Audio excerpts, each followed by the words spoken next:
Okay, 11, we have a picture. We see the Earth right in the center of the screen, over. Roger, Houston, Apollo 11. Calling in from about 130,000 miles out. And we'll zoom our camera in slowly to get the most magnification we can. Over. Roger.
Houston, the definition is pretty good on our monitor here. The color's not too varsity, at least on this set. Could you describe what you're looking at, over?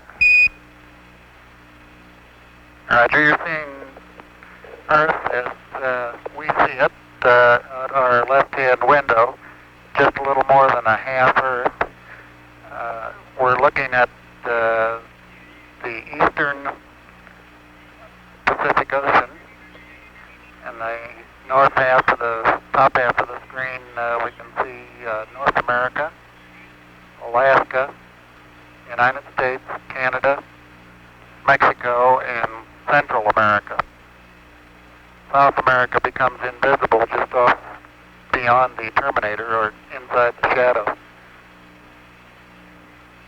We can see the oceans with a definite blue cast, see white bands of major cloud formations across the Earth, and can see coastlines, pick out the western U.S., San Joaquin Valley, the Sierra Mountain Range, the peninsula of Baja California, and can see some cloud formations over southeastern U.S. There's one definite mild storm southwest of Alaska. Looks like about 500 to 1,000 miles. And another very minor storm showing the south end of the screen near the a long way south of the equator, probably 45 degrees or more south latitude. You can pick out the browns in the landforms pretty well. The greens do not show up very well.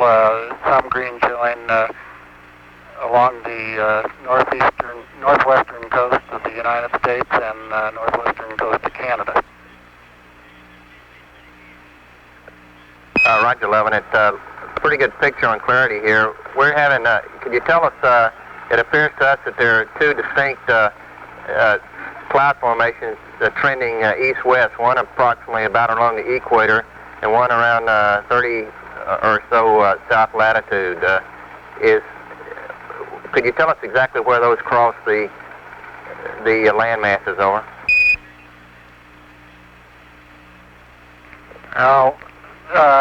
Yes, they cross just south of the lower part of Mexico, probably through Central America. That is the equatorial band, which we assume to be the intertropical convergence zone. The other band, which is about 30 south, correctly seems to appear to join equator at the far left, or just beyond the horizon on the left edge of Earth, or at least looks like it's going to join it. We don't have an explanation for that banding. Roger, Neil. Thank you. It also appears that just to the left of the terminator, up in the northern hemisphere, there's a cloud band trending, a gap in the clouds trending northwest, southeast. It appears to us that that comes in about over the northern United States, or perhaps the central United States. Is that about correct? Over.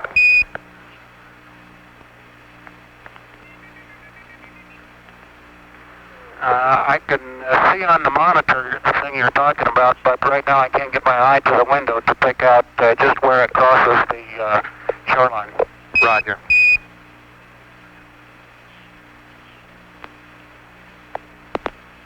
You guys are doing a good job. It's a real steady picture here. Where clarity is excellent. The color, the clouds the whites are distinct.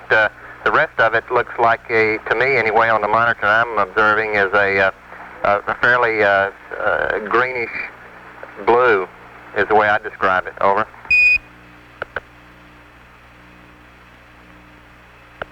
It appears that the... Well, we can't observe,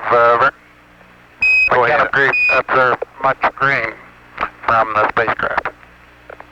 Roger. On this monitor, the land masses appear to be just a darker a grayish color rather than a brown.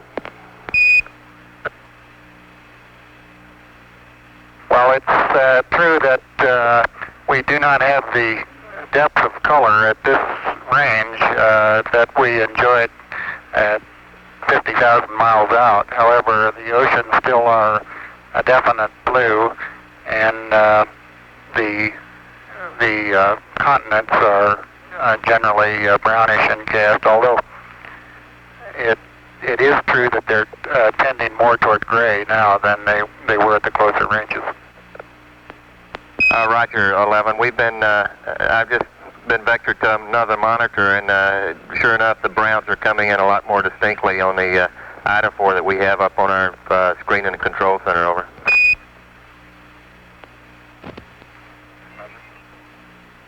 Okay, world, hold on to your hat. I'm going to turn you upside down.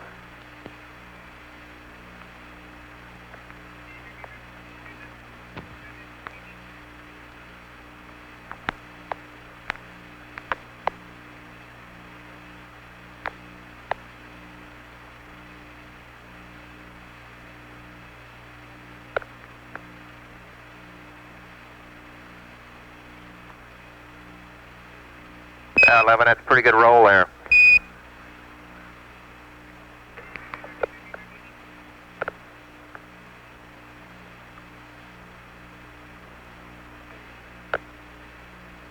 That's pretty sloppy, Charlie. Let me try that one again.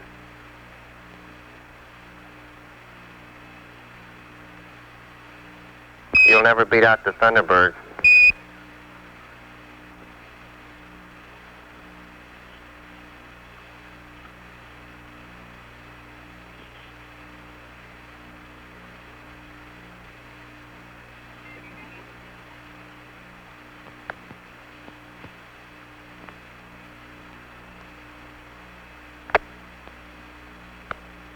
Apollo 11 Houston, that practice did you some good. It's looking real smooth roll there.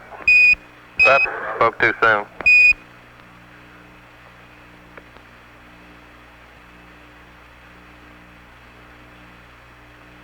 I'm making myself seasick doing it, Charlie. I'll just put you back right side up where you belong. Roger.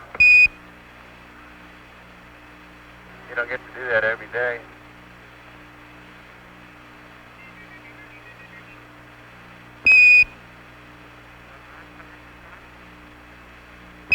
11, Houston, could you describe, from your view, the polar cloud cap appears to us to extend down the western coast of North America.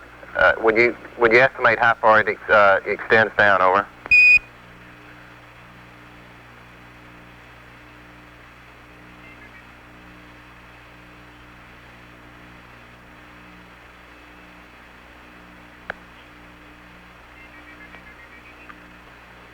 trying to fit everybody into the window with the TV camera. It appears that the cloud cap comes down a little bit below the southern extremity of Alaska. Roger.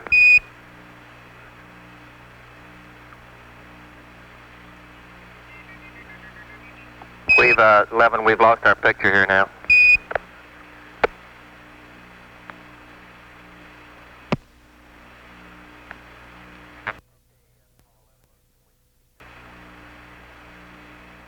Okay, Apollo 11, Houston, we've got the picture back now.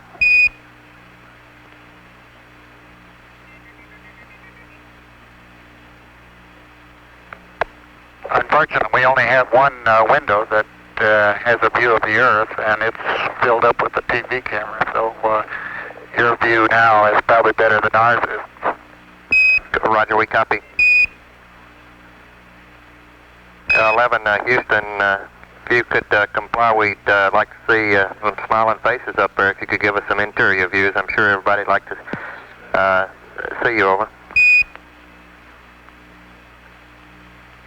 Okay, we'll reconfigure the TV for that. Roger.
Apollo 11, Houston, appears to us that we're seeing a view from outside plus a little of the inside. It appears you've taken the camera away from the left window. Now over. That's correct. We're moving it back and reconfiguring for interior lighting. Roger.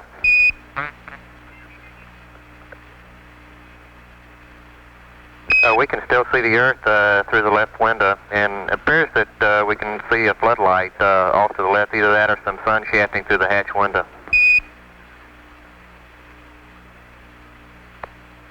It's floodlight.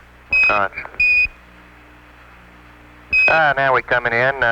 Can't quite make out who that hatch.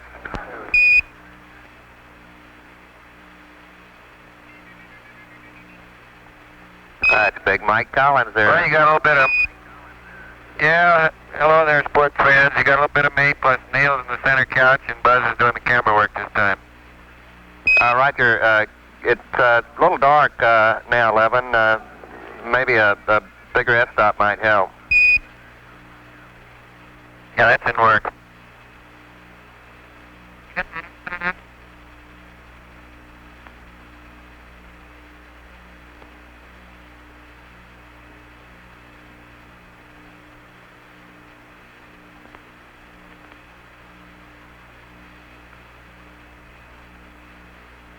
It's getting a lot better now, 11. Mike, you're coming in 5 by. I got a good... Well, I put on a coat and tie if I'd known about this ahead of time.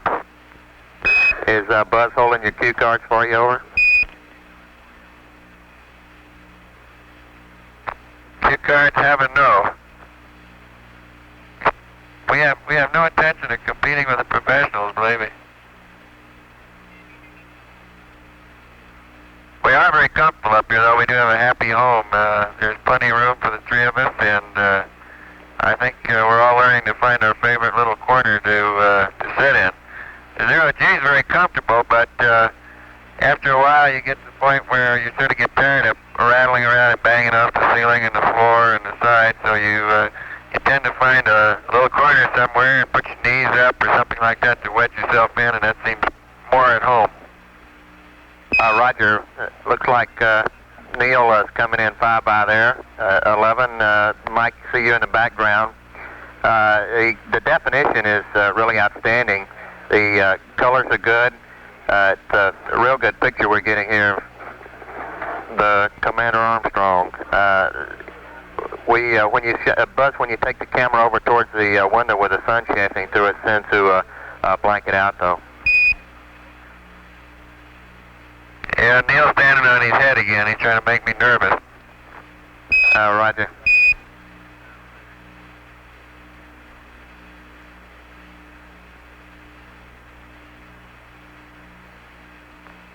He's disappearing up into the tunnel, of course, as he would going into the lunar module, only backwards. Roger, we can see portions of the LAB now, the systems test meter panel in the lower part of the picture, or we did have it anyway. Okay, and then directly behind his head are our optical instruments, the sextant and the telescope that we used to take sightings with. Roger, copy, and we see the disk keep flashing with a 651. In fact, we can read registers 1 and 2 quite clearly. Yeah, the old high gain angles telling us which way the Earth is. Copy. That's a beautiful picture. Clarity is outstanding.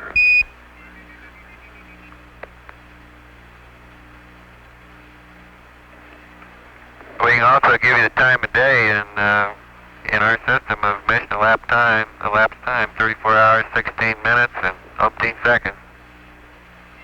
Roger. Can you see that clearly enough, Charlie? Roger, Apollo 11. We can see it counting up every second. We got 34:17:02 now.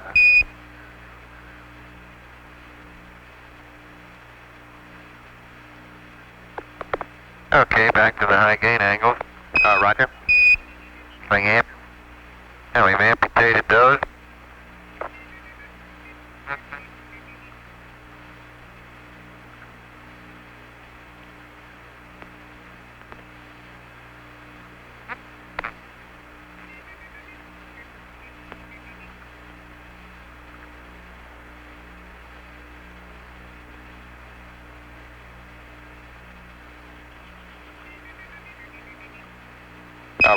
Houston, we have a beautiful rainbow there, and as you move the camera around, rapidly, that looks like a star chart coming into view now. Over.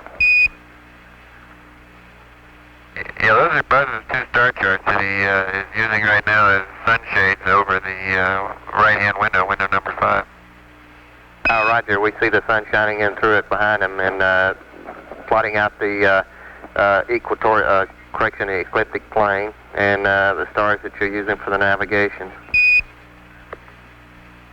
You're right. He doesn't really need the charts. He's got them memorized. They're just for show. We copy. Well, we're pointing up in this direction. We see out our side windows the sun going by, and of course out one of our windows right now we've got the Earth.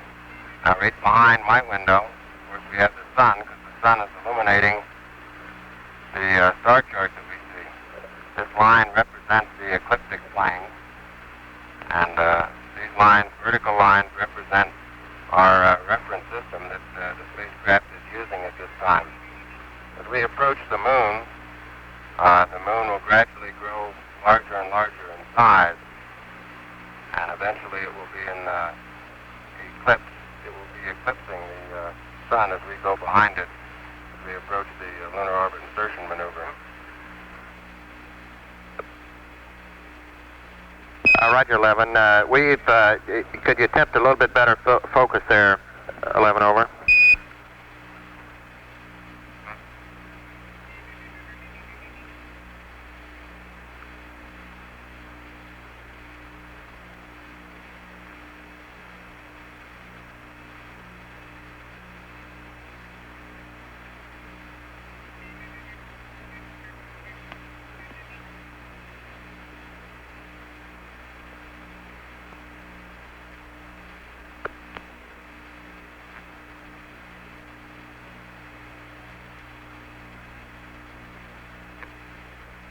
11 Houston, that's a lot better on the star chart now. We can make out the ecliptic plane and the planets and the sun and the moon as they're drawn at various places throughout the ecliptic plane. Over. Okay, Charlie.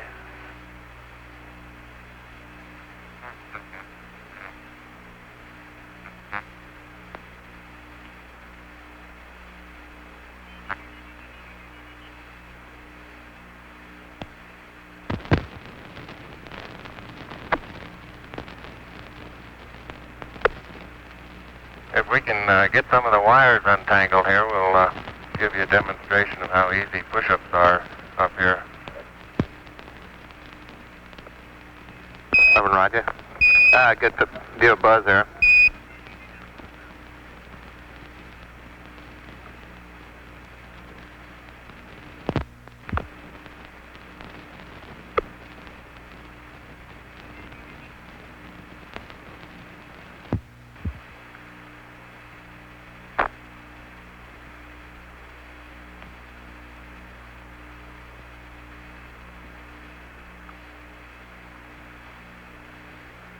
And it gets pretty hard doing it that way, why we just roll over and do it the other way. Right, we copy. Couldn't figure out whether that was a chin-up or a push-up. Just take your choice, I guess.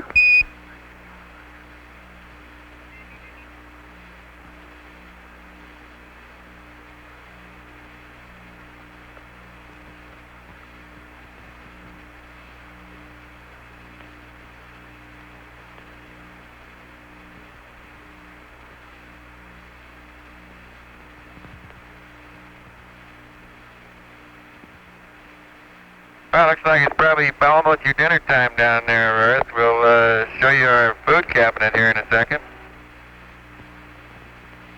11 Roger.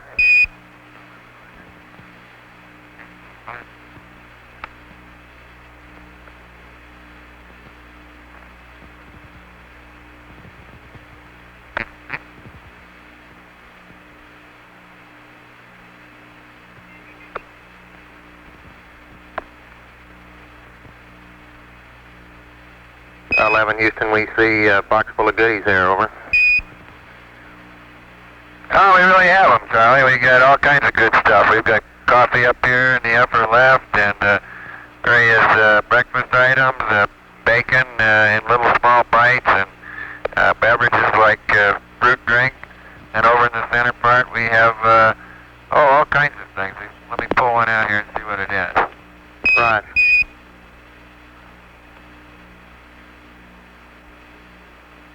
Would you believe you're looking at chicken stew here? All you have to do is 3 ounces of hot water for 5 or 10 minutes. Now we get our hot water out of a little spigot up here with a filter on it that filters any gases that may be in the drinking water out. And we just stick the end of this little tube in the end of the spigot and pull the trigger 3 times for 3 ounces of hot water, and then mush it up and slice the end off it, and there you go, beautiful chicken stew. Sounds delicious.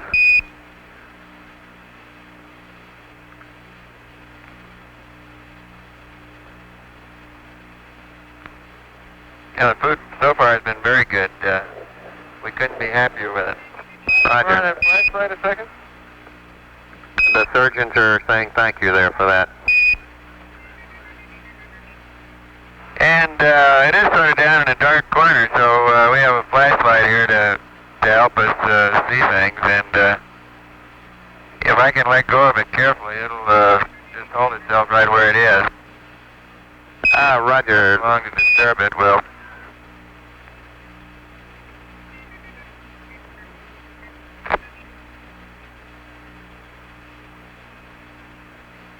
Apollo 11, Houston, that's a pretty good demonstration. You started off really stable there, Mike. Well, the problem is, no matter how carefully you let go, you bump it just a tiny little bit, set it in motion, and once in motion, there she goes. Try that again. it looks fairly stable now with slow rotation.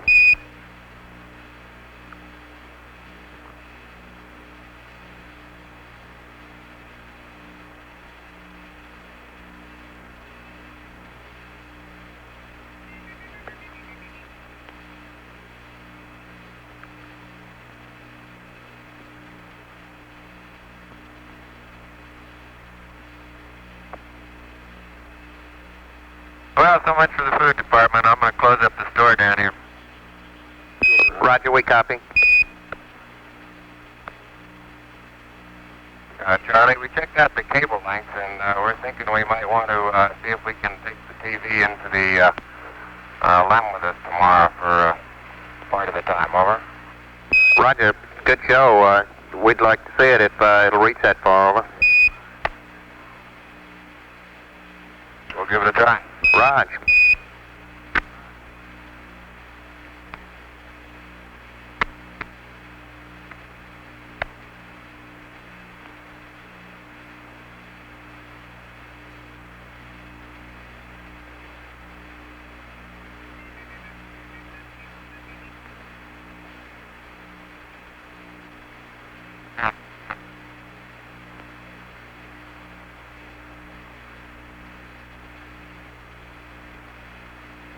Now, where I sleep is down underneath this couch. Houston, Roger. Slowly sinking into the sack there.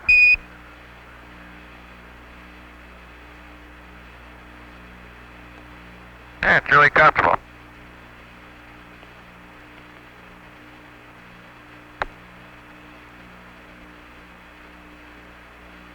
Forgot to give Buzzy's flashlight back.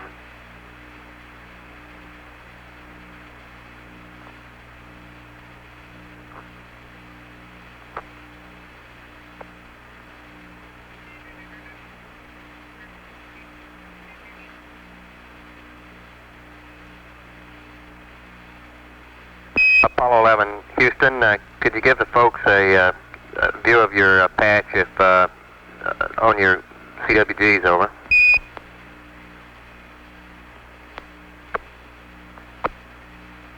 Yeah, stand by one, Charlie. We'll try to give you a close-up. Oh, Roger.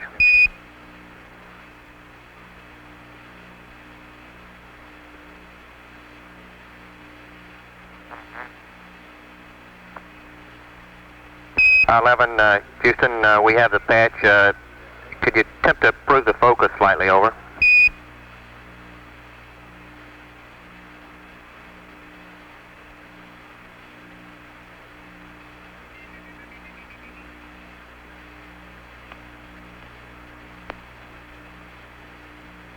Houston, the scan on the camera makes the, that's a little bit better now. The flashlight seems to flicker due to the scan on the TV. We can't see the eagle. Now that's a little bit better, over. Could you open the f-stop a little bit more, over?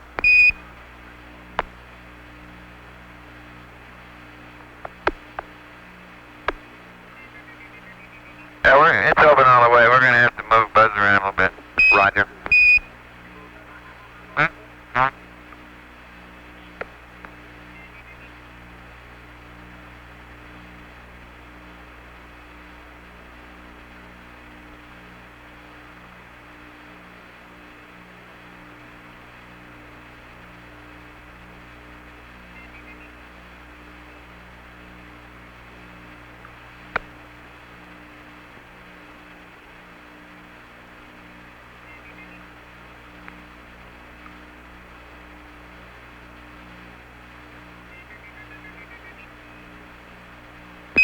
Okay, Apollo 11, Houston, the color's better now. It's coming in. We could attempt a little bit better focus on it. There we go. Our focus is a lot better now. We see the eagle coming right in on the lunar surface, over. That's very good now.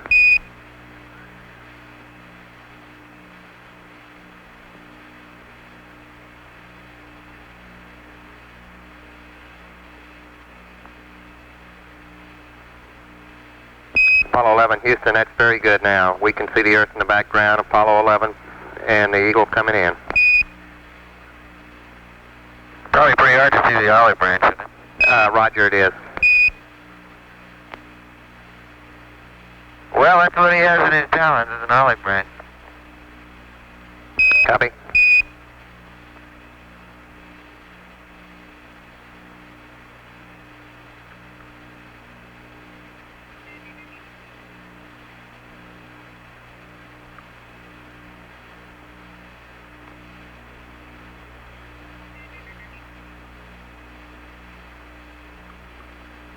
Apollo 11, Houston, we're really impressed with the clarity and the detail that we have in the picture. The colors are, now it's really an excellent picture now that I'm looking at on our monitor, which is about 12 seconds before the networks can get it out due to the conversion that we have here on our TV converter. We're looking at the controls and display, the main display console, and we can see the disky up on the panel. Over.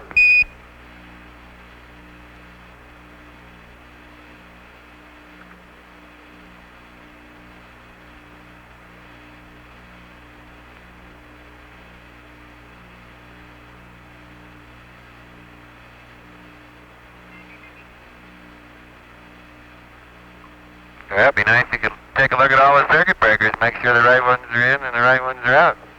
All right, Big Brother's watching. And we're glad of it.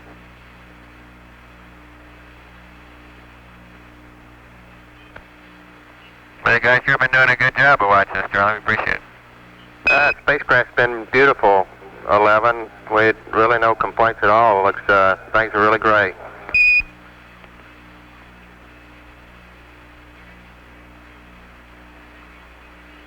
Can you see this disky on the NBC? That's affirmative. It appears that can't quite tell what program. We look like we're in Pooh. We see you punching in a verb 35, I think it is. Over. Yeah, might as well tell the ECOMs or tell the GNCs and everybody to hold on to their hat and I'll push the enter button. Right.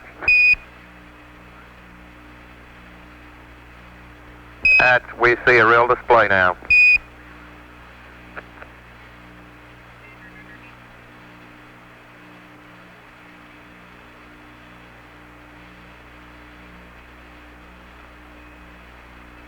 That's a good demonstration of how the crew has the interface with the computer, talking to the programs and all that we have in the computer. Well, that's right, Charlie. Sometimes it tells us things, and sometimes we tell it things, and mostly it talks to us.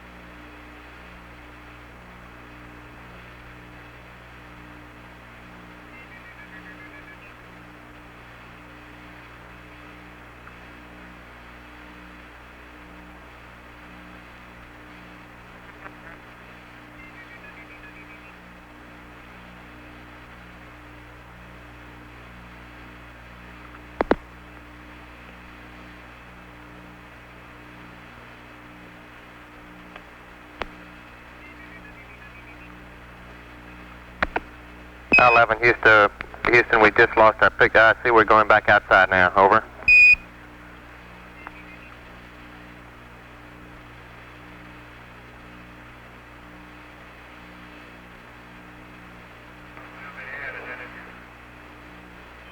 Houston, you copy? Over. Roger, we copy. And as we pan back out to the distance at which we see the Earth, we'll have Apollo 11 signing off. Roger, Apollo 11. Thank you much for the show. It's a real good half hour.